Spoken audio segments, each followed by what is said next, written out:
The burrito technique secures a single facing or lining that encompasses both the closed-in neckline and the shoulder edge to give a professional finish. You will have already sewn the front and back of your garment together at the shoulder seams and then attached the facing to the neckline per your pattern instructions. You will have also clipped the neckline curves and turned the facing to the inside of your garment per your pattern instructions. Lay the garment with the wrong side up and the facing turned to the inside and on top. Now roll all of the fabric on the left side of the neck opening towards the right hand side, stopping short of the right hand side armhole.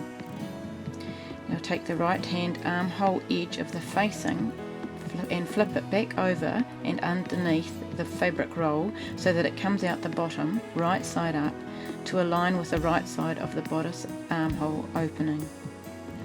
Align the raw edges of the shoulder seam and armhole curves of the facing and bodice and pin them in place.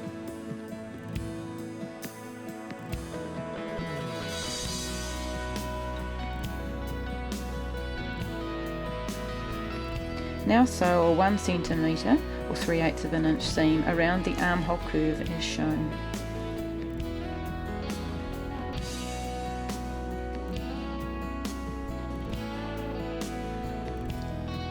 Clip triangular notches from the curve to remove bulk fabric when the garment is turned in the right way. Some sewers prefer to trim the curve to 6 mm rather than cut notches. My personal preference has always been notches, as I think it allows the curved seam to move better. Feel free to trim the seam if you prefer.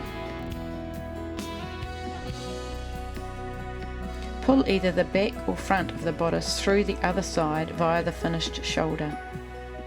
Replace the garment back on the table in front of you with the facing on top. Now repeat the burrito roll for the left hand side of the garment.